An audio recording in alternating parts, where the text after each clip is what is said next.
Can you guys hear us? Yes.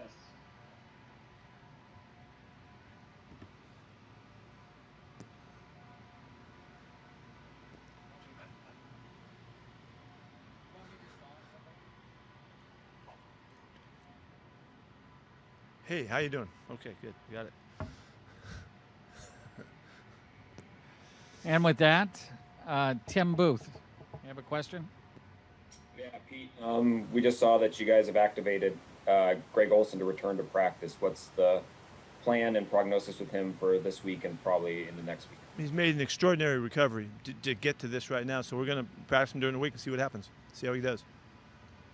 Do you think it's possible that he could actually play this week? It's possible. Likely. Hey, you're really pushing me now. Possible. We'll see. We got, I wouldn't have any idea. We haven't, he's been working out with the guys. We got to see how he does on the practice field. Joe Fan. Pete, Adam Schefter reported over the weekend that Brian Schottenheimer's name has been floated for the head coach opening in Houston. I'm curious what you make of him as a candidate, and have you spoken with him about the potential of getting interviews after your season?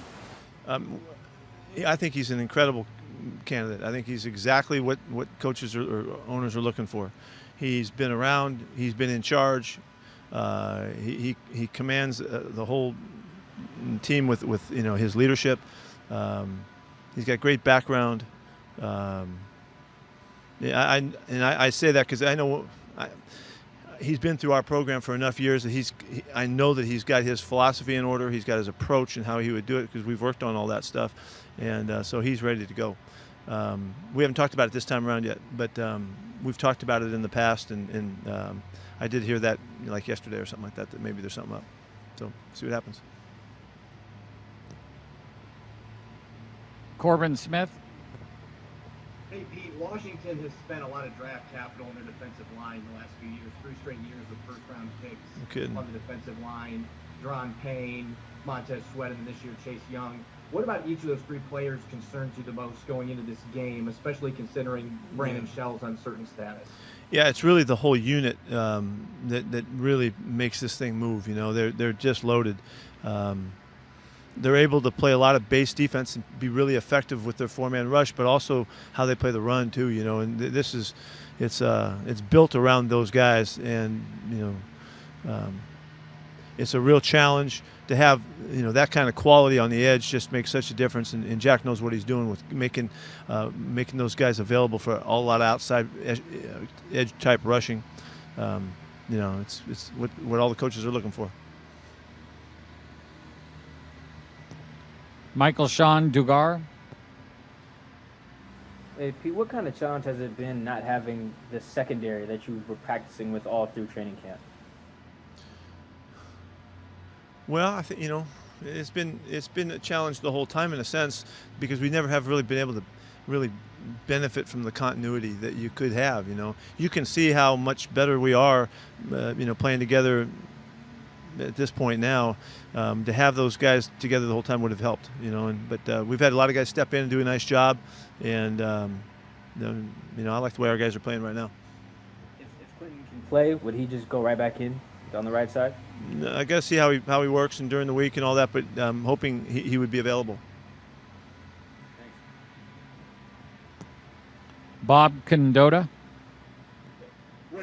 What is Brandon Shell's status? Are you hoping he'll be able to practice and play this week? I know you said that on Monday, but yes, that's where we are right now, and but these are those. I always kind of say the same thing. We'll have to wait till the end of the week to see how he develops. I can't call it now. We won't practice him today. Quarterback situation. I know you talked about this a couple weeks ago with Philadelphia. I mean, you sort of just practice for the team largely, but in their case with Alex Smith and all that, I mean, obviously he's made a big difference since he's been playing. I mean, how do you sort of look at that? Fortunately, we've seen enough of both quarterbacks, and so we have plenty of film. So we know how they've chosen to play with them, in championship situations. So that we're clued in. They've got a really cool offense and style about the way they do their thing, and both quarterbacks can manage really well. The difference is Alex has just been around so much longer. He just has so much more background. But both guys are talented, big arms, quick, really quick releases on both guys, and they utilize it. Art Teal.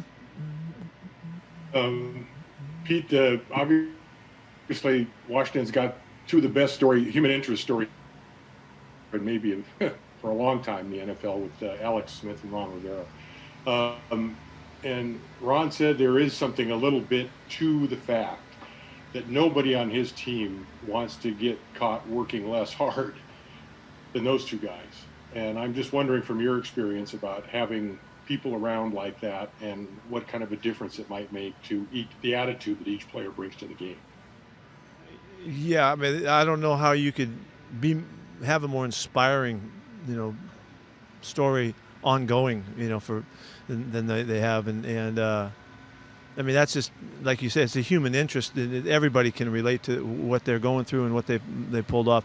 I mean, Alex's thing is well documented and extraordinary, and to see Ron be able to withstand during this other stuff that's going on as well, to deal with his issues with cancer and all that, and pull through, but not just make it, but to make it and excel. Both guys excelling at what they do.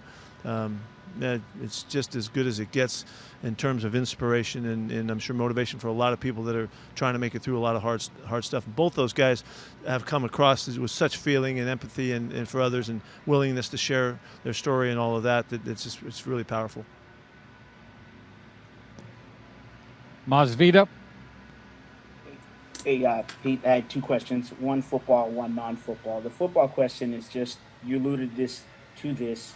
Washington's balanced offense. I mean, they seem to be balanced regardless of who's playing quarterback there. Yeah, just commenting about that. I think this is just a statement about Ron's teams. We've played against these guys for years, and they've always been a really well balanced team in all aspects. They're really solid on special teams. They're committed to running the football. The quarterback doesn't get sacked. They're fighting to hang on to the ball like you're supposed to in this game, and they always play terrific defense. And so it just makes for a really well-balanced club that you're going against, and they've got some real highlights too. They highlight their players on offense, but they've got real highlight players on defense. I'm sure as good as he's ever had, and so.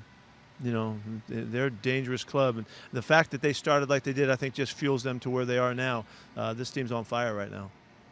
And then on the non-football, how much pride do you take in developing a plan with your assistant coaches in terms of moving to the next level? And I wonder, is that something you got from Bud Grant or? I guess I'm referencing like Schottenheimer moving, Sure. Yeah, well, okay, couple things. I'll just tell you a quick little story that there was a time back in the day when I was at Minnesota when I had a chance to get interviewed for another job, and we had always, been led to think that you could go, and if you wanted to go, they let you go, and then I got restricted, and didn't get to go, and from that point forward, I always felt like that the coaches should have the freedom to go and advance their careers because they might not get another chance again. So I always thought that if I ever was in that position, I would do that. So I have been I think a full-on advocate for helping our guys move ahead. And I don't want to restrict anybody. I mean, I'll tell guys what I think in situations and give an opinion, but I'm not restricting them from moving because I want them to advance and aspire to the things that they want to accomplish and all that. And I like also, I've always liked knowing that other coaches that come to us know that that's the case. So when you're competing and for coaches to come to your staff and all, I want them to know that this is a great place and that the head coach will back them up and support them, and become everything they can possibly become. That's not a new theme for me, as you know, but it's a real obvious opportunity to illustrate it. So that's why we work at helping guys understand, the makeup of this position, and we talk a lot. They hear me going through the decision making and the process of it and all that. So they're getting schooled up, along the way, because all of a sudden you get a job like this and there's a million things that come to light, and you need to be prepared as best as possible. So yeah, I take a lot of pride in helping guys in that regard. Curtis? Yeah, Pete, a couple quick things. How's Josh Gordon kind of worked back into the mix? I know he hasn't been able to practice with you, but just kind of getting back into the building. And then just at this point in the season, kind of your general thoughts on your rookie class as a whole up until this point and how they've kind of come along. Well, Josh's workouts are going great, and he's really fit. He feels really good. He feels like he's ready to jump on a practice field. He'll have all of this week, and then he'll be available to us next week. This is a really important week for him to finish it up and be, he needs to be at game speed and game tempo and conditioning and all of that. And it's a lot to ask, but that's what we're asking. And so he's working like crazy. Ever since we had a chance, we've really stepped it up for him to make sure that he's challenged by that. As far as the rookie class, unfortunately, we haven't had Darrell Taylor, which would have really been something to see, I think. But Jordan Brooks has been great, and right on down the line, our guys they've contributed in a big way. They've been really good attitude guys. I think it's really a statement in the last couple of years. The character and the personality of the guys that we've brought into the program have really been guys you can count on.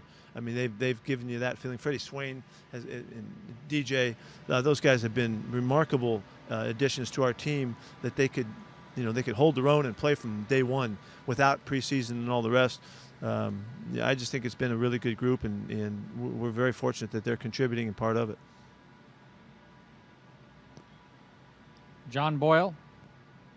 Yeah, Pete, this is now every year since Bobby and Russ were rookies, you guys have had winning records. I know a million people have been involved in that, but those two in particular, just what have they meant to this team's long-term success? They've been the leaders the whole way. They've been the guys that have been out in front and carry the message and make whatever I'm pitching, have make sense. I need a lot of help, and those guys have always been right there. They're just class character people, and it's so important to them to represent for themselves and for their club, and they're just incredible competitors, so you can't ask for more than what those guys have been, and like we have said before, they've been rewarded for it as well. They've been recognized and seen for the great players and the contributors that they are, and they do such a respectful job in the community and everything that they do, everything they stand for. So they've been perfect. Ben?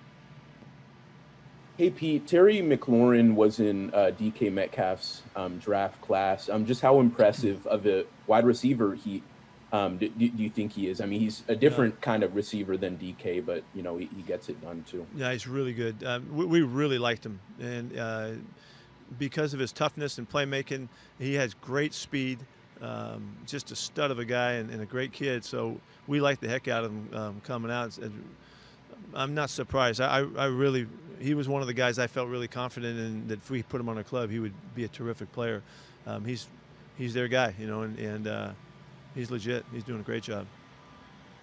And then at this point, did you have any optimism still that Darrell Taylor will be able to play in the regular season for you guys? We're really running out of time. Next week is really the last shot for us to get a chance, and he'll have to jump out then. And the treatment that he went through does kind of culminate this week. We'll see what that means. I don't mean to give you any hope at this point, other than we just got to wait and see. But it's not too late. Fortunately, we might have some more games to play, and if we're fortunate enough, and we'd love to have him available. Greg? Hello, sir. What's it tell you about Greg Olsen with all the money he's made, 35 years old? He's only been with your team for a few months. He's got a Fox TV job and millions waiting on him, that he's pushing to come back and be a part of this? He's the real deal. He's such a great football player. He loves this game so much. He loves competing so much. I mean, there is no space other than he is the top of the list in all of those character principles about who he is and what he's all about and what you can expect from him. He's amazing. And I don't even know how he got well this fast. I don't have a clue how that happened, but he did. And I mean, he's dying to play right now. He wants to get out there. He's a perfect competitor to have on your club. And then Brandon Shaw, what's he giving you? He plays somewhat anonymously on the right side, but what has he done for you guys coming over this year? He's been really steady, strong, in the run game, in the pass game, assignment sound, accountable. He's real quiet. He's really quiet. Doesn't say a word. He's in on everything. Cares about everything. I love that acquisition. I think he's so steady, and he's going to really. I hope he can be around for a long time with us. Brady. Hi, Pete. Another one going back to the 2010 season. When you got here, you and John got here, you guys made a ton of transactions that year, and you started to turn the roster over. As you were doing that, how realistic did you think it would be to be in the postseason that year? Well, I wasn't thinking anything but that. I don't let myself think anything but that. So that was in our mind. So we just went about it with, it was the classic start to, always compete. We were competing at every single turn, every single opportunity, and we have attempted to be that way since, and that's been the philosophy that's guided everything that we've done. There's no opportunity that we want to be on the outside of, so I don't know. That's I can tell you that's the only. I don't know how to think any other way. So. And with the way that season was going, some of the losses that you guys had were by double digits. No way. At any point, did you have to ingrain in the team the possibility that even with an under 500 record, they could still be in the playoff? Heck yeah, we did. We were the whole way. We didn't. I wasn't thinking that it was impossible, and so. If it would even had a chance, that's how we were going. And the closer we got to it, kind of the better it got in the sense that, it was unpredictable and beyond scope, and we got, knocked down for it and all that kind of stuff. But then we come back and we win the freaking game against the world champs. It kickstarted us in terms of how much you're willing to believe in ability to persevere and overcome and resilience. All that stuff. It was really the start of all of that, and wasn't a bad way to start. I just wish, like I always tell you, I just wish we would have beat Chicago. Then we really had something going. Thanks. Tim. Pete, you mentioned it earlier about familiarity with Ron, with how much you guys played Carolina.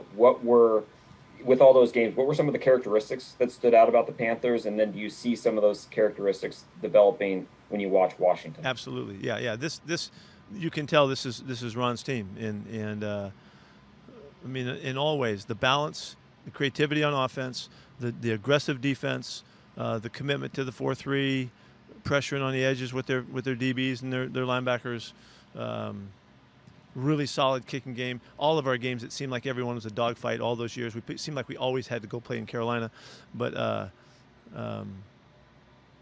so I think he's a terrific ball coach, and he's shown that, and he's doing it again. And I think again, to overcome all of the things that they 1-5 and all that, and sick and everything else, and pandemic, and you name it, new job. It's a fantastic accomplishment. Last question, Larry Stone. Yeah, hey, Pete. There's been a few reports that the NFL has decided not to have postseason bubbles this year. What do you think about that decision? Do you have any concerns on a league-wide basis, or do you feel confident in teams' abilities to make it work?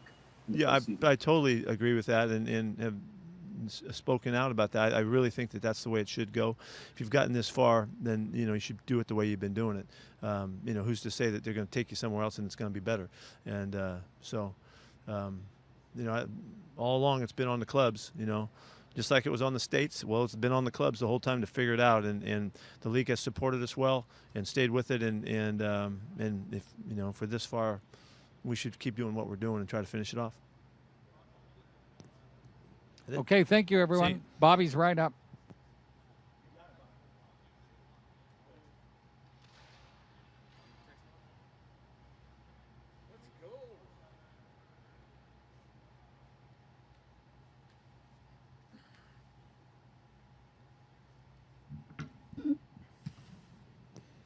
Joe Fan.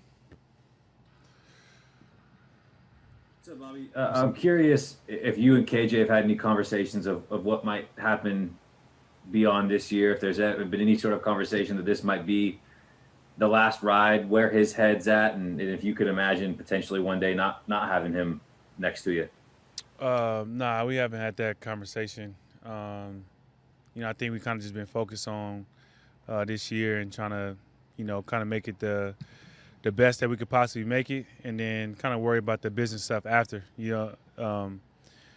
a lot of decisions that they got to make in the off season, things of that nature. But I definitely feel like KJ has done everything for this program. KJ has been, the perfect person, perfect teammate, and so I think whatever he wants to do, they should make sure that happens. Can you imagine going out there? How weird would that be going out there without him? It'd be a little different. You know what I mean? We've been playing for so long together, so it'd definitely be different. But it's a business, so at some point it was going to happen. Ben? What's good, Bobby? What's up? How have you seen Poona Ford develop over the last 3 years? It seems like this year, especially, he's become like an every down type of guy for you guys. I just think, the biggest area I feel like he's grown is just understanding, the leverage on different guys and how to really use his body and get in the backfield. I think that's just been the thing that stuck out to me. I feel like, when he first got here, he definitely, kind of was doing that. It was more instinctive. And then I think the IQ of that has been able to allow him to make the plays that he's been making and be in the backfield. He's been great, and, love playing behind him. And just kind of follow up, on Poona, like, what do you think makes him so lovable? I mean, Coach Norton the other day was saying like how he's like like you saying, like he's a coach's dream. Like if he was in a dark alley, you'd want him by your side. It seems like Seahawks Twitter is kind of, really rallied behind him. What do you, from your perspective, what kind of makes him so likable, maybe as a teammate? I think it's his personality. He's quiet, but he's one of those guys, when he starts talking to you, he's really funny.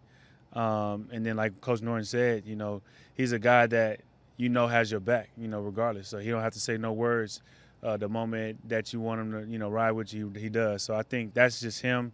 He don't talk much to you guys, I don't think, but like when he talks to us, he always cracking jokes, always, having fun. My locker's next to him now, so I get to, give him a little something every day. So it's good. Thank you. Bob? Yeah, Bobby. I know we sort of ask you every week about the defense, but holding the Jets to 3 points and just kind of playing the way you did. Did you feel like that was another really good step in the right direction for you guys? Yeah, definitely. Because I think, I think everybody had an expectation of how we were supposed to play, playing the Jets. And it's one thing to have an expectation. It's another thing to go out there and do it. And, that's a professional football team on the other end. And so anytime you hold a team to just 3 points is something that you can, hang your hat on. So I think we're growing every week. We're getting better every week. We're getting more connected every week. So, I think we'll continue doing that. It's going to be fun to watch. John Boyle? Yeah, Bobby, we've talked to you in the past about with the tackles and everything about consistency. But from a team standpoint, since you and Russ got here in 2012, you guys have never had a losing record. Just how much pride do you take in that year-over-year team success you guys have had with all the different changes, but still being a winning team? We take a lot of pride in that because I think that was the one thing that I think our group, talked about when we first got here. Not that they hadn't, established a winning culture before we got here, but, a 2012 class, just us having that expectation that it was bigger than just the individual stats. We wanted to come in and be a group that they can pinpoint and say, we helped change an organization and turn it into a winning program. So every time we do that or every time we have a winning record, I think it's just a reminder of something that we set out to do. Michael Sean? Hey, Bobby, can you think of a specific time where Mo Kelly really helped you out or came through for you? Specific time, it could be a lot. I mean, he always helps me out. Mo Kelly's always been great. I think the one thing that I can think of was my car got broken into, I think in like 2013, 14, and he was able to help me get my windshield changed by 6 o'clock in the morning. So, I think just little things like that, I think is the big things, is knowing that, I can call him at no matter what time it is. It could be 2 o'clock in the morning. he'll pick up the phone and try his best to help. So, he's big time for this program. Somebody smashed your windshield? Somebody broke into my car. Yeah, smashed my windshield, stole my backpack, all that. Where was you just at the crib or something? Where was your car at? Nah, I was in Seattle. Thanks. Masvita. Yeah. Hey, Bobby, question on a couple players. The return of Shaq and then Ugo Amadi. I don't get to see him, but he just seems like an assassin out there, and just his aggressiveness and how he plays. What are you going to talk about both of those players? Well, having Shaq back is huge. I think you watch it on the last game when they throw the ball up and he bats it down and he's dancing and celebrating, and just that swagger, that confidence that he plays with.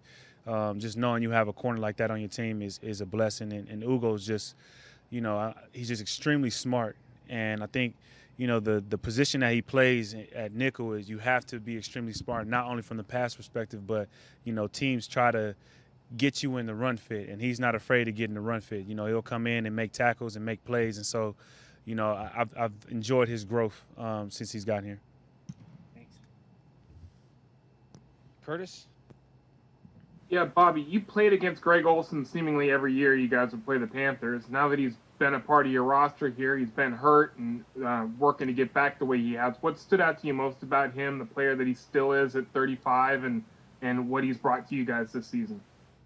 I think it's another veteran presence. I think the biggest thing that he's, shown us, I think, is how to be a professional. I think he comes out here, warms up and gets his body right before every practice, and just that level of detail, that level of focus. He comes out and catches balls before he goes out. And so I think it's something that the younger guys can look to see, this is what a professional looks like. But also, guys like myself, to see a guy, 35 or whatever, these are the type of things that he does to keep his body right so he can perform at a high level, is something that you can take from. What's it like to still see that want to from him 14 years into his career, coming off another foot injury 2 years after he had the same thing with the other foot to get back to you guys right now? It's definitely, it's inspiring for sure, because you seeing anybody could just, he's had a great career. It's been 14 years. Anybody can just walk away and say, I've accomplished what I need to accomplish. But to see him fight back to try to get out here and do it right, I think it's definitely impressive. Jackie. I had to find the mute button. What's up, Bobby? How are you? What's up? I'm good. How are you? I'm doing okay, thanks. You obviously played Ron Rivera a ton when he was with Carolina. What are some of the hallmarks of offense run by Ron Rivera? I think you're definitely going to get some misdirection runs. I think they like to get the ball out of the quarterback hands quick. They like to utilize the running back, a lot. So I think you saw that with McCaffrey, and I think you see that now with JD. They line up JD at receiver sometimes. And so I think those are the biggest things. They like to get you a little bit of misdirection on the run game. They like to get the running back involved in the pass game. And then they're going to have a few different passing concepts that go against your cover threes, your cover fours, and things of that nature, something that you may not have seen on film. And so you just have to figure out which play that he's ran over his period of time that he likes versus our defense. You mentioned McKissick obviously spent time here, but what have you seen from him? He has more receiving yards than rushing yards right now. I think they're just using him all over the field. I think they're using him in the backfield to try to create matchups. Like I said, he can line up outside. They line him at the slot. They line him in the backfield. They literally put him all over the field, and they try to get the ball in his hand and make plays. And so I think, he was great while he was here. He was a great teammate, one of the funniest teammates. And, to see him out there doing his thing is definitely fun to watch. But hopefully he don't have a good game on Sunday. Thank you. Art. Bobby, when you've had a number of games with Carolina when Ron Rivera was there, the Seahawks and Panthers played a lot of low-scoring slobber knockers. Was there any characteristic that stood out to you about Carolina under Rivera? About the slobber knockers? What did you say? What stood out to me? I think the biggest thing that stood out to me was, his teams are always well coached, and they always they're very gritty, and so they're going to do whatever it takes to get the win, whether it's run the ball, whether it's pass the ball, whether it's be physical in the run game and things of that nature. I think that was the biggest thing. You know, our games were always, like you said, you know, low-scoring games, or you know, we had the game in I think it was like 2015-16 where they kind of came out on us really quick, but we came back. So you kind of don't necessarily know what to expect, but you know they're going to be well coached and they're going to have a lot of grit. And Brady, question for Bobby? I do have a question for Bobby. Yeah. About KJ and the transition that he's made from the weak side to the strong side. What have you seen there? And also, did you hear any of the fight that he apparently put up when Ken Norton Jr. tried to move him there? The fight to move him there? From weak side to the strong side, yeah. Well, I ain't going to really talk about it. I don't think they fought about it. But KJ's always been so versatile since he's been here. You know, when I got here, when I was watching film, he had played Mike. But when I got here, he played Sam and then went to Will. And so he's been, you know, kind of a person that's been able to kind of, you can put in any position, and he knows every position like the back of his hands. Like I said, he's one of the smartest teammates I've ever been with. And so the transition, obviously, you know, he wanted to play off the ball and things of that nature, but, you know, I think he wants to do what's best for the team, and he made that transition, and he's blossomed like he normally does. No matter what position you put KJ on the field, he's going to do great at it. You know, he's going to figure out a way, and he's going to make plays. And so that's, you know, what I've seen. You know, I knew that no matter what position they put him at, he was going to blossom and do a great job. And so, you know, seeing him make the plays, you know, I didn't even know he had a one-handed interception in his repertoire, but it's been fun to watch him make plays. You know, last week he had 2 great tackles in the backfield. So he's just a baller, a playmaker, and, you know, that's the thing. No matter where you put him on, he gonna ball. All right, last one for Bobby, Greg Bell. Bobby, what was he like as a second year, I guess by the time you got there, second year player, before he was a dad, those kind of things? What person of guy was he early? KJ? Yeah. He was pretty the same, low key. Like he was kind of like an old soul at 22. You know, he was listening to a lot of older music. He didn't know any of the young music that was coming out. He made me feel like we was like 8 years apart, but we was only 2 years apart. So, but he's a guy that took me under his wing. You know what I'm saying? He wanted, he knew what I was going through, and he had just went through it. So it was easy for us to connect because, you know, what I was getting ready to go through wasn't so far removed from him. He literally just went through it. So he was a guy I can lean on, you know, pretty easy. I had to get him into different music like Kendrick Lamar and different music like that. You know, he was from the South, so he only listened to Boosie. And so, you know, I expanded his mind, you know what I'm saying?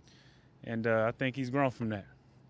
How old was his music? Are we talking 60s, 70s? And man, I don't know. It was pretty old. So you should ask him about it when you get a chance. All right, thank you, Bobby. All right, take it easy. Thanks, everyone.